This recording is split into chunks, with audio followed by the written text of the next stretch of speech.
à tous et à toutes, et aujourd'hui on se retrouve pour une nouvelle vidéo du jardin d'Alexis. Cette vidéo va parler de la serre. Alors je vais commencer par les poivrons. Alors les poivrons, comme on voit, ils sont déjà bien beaux, bien costauds. Et on peut remarquer qu'il y a de gros fruits qui sont presque mûrs. Alors on peut aussi remarquer des traces bleues sur les feuilles. Ce n'est pas des pesticides, c'est de la bouillie bordelaise. C'est un produit contre le mildiou. Mais attention, il faut l'utiliser avec modération. Sinon, ce n'est pas bon pour le sol. Alors ici, comme d'habitude, il y a des tomates, le grand classique, avec des fruits un peu partout. Des fruits partout, comme je disais. Encore quelques fleurs. Moi, ce que je fais, c'est que quand la fleur est grillée, j'enlève la petite fleur séchée pour que ça prenne moins de temps. Par exemple, ici, on voit le fleur. Et le fruit va prendre du temps à grossir. Alors que si on fait ça, il est directement libéré et exposé au soleil.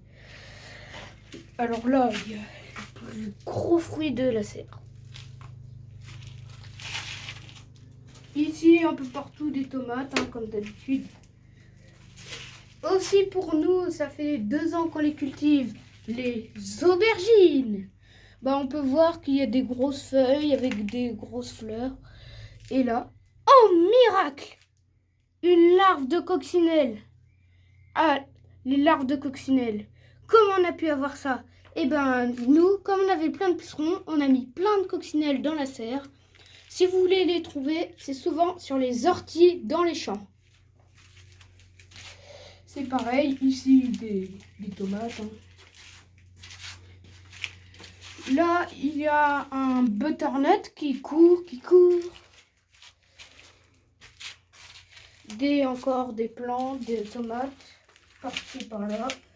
Ici, c'est pareil, c'est un grand miracle. Une bouture de laurier que j'ai fait en vacances. Encore des poivrons prêts à planter. Un œillet d'Inde. Ah, un œillet d'Inde. Ça sera quoi? Les œillets d'Inde, ça attire les pucerons, mais pas sur les tomates, que sur l'œillet. Très pratique pour se débarrasser des pucerons. Mais une fois qu'ils sont déjà sur la plante, il est bientôt trop tard. Ici, c'est le coin formidable des fraises. C'est un régal, mais les oiseaux, ils viennent se coincer dans la serre et viennent tout manger. Aussi l'histoire des cloportes. Et oui, les cloportes. On dirait que c'est eux qui mangent les fraises, mais non, ce n'est pas les cloportes. Les cloportes mangent les restes des autres insectes. C'est-à-dire, si une fourmi fait un trou dans la fraise, pouc, et le cloporte, il va arriver, il va manger la fraise. Au revoir. Du coup, en plus les cloportes, c'est bon. Pour le jardin, ça, c'est des trucs décomposés. Alors ici, c'est un grand coin, le coin des semis. Comme on peut voir, il est presque vide. Oui, on a presque tout planté, il n'y a presque plus rien. 2-3 courgettes par-ci par-là, des petits œillets, des petites fleurs. Ici, c'est pareil, des belles tomates encore, mais qui sont en pot, bien sûr. En pot un peu partout. Ici, nous avons un concombre. Ici même, avec un fruit qui est caché. Ici, on a mis un goutte à goutte parce que sinon, dans la journée, comme ici il fait ultra chaud, ça devient ultra sec. Un autre concombre juste à côté, on peut le voir. Et là, toute la rangée, après, c'est que des cornichons. Ici, il reste encore des pieds de tomates avec des œillets d'Inde et des poivrons. Et pour finir, c'est des tomates cerises.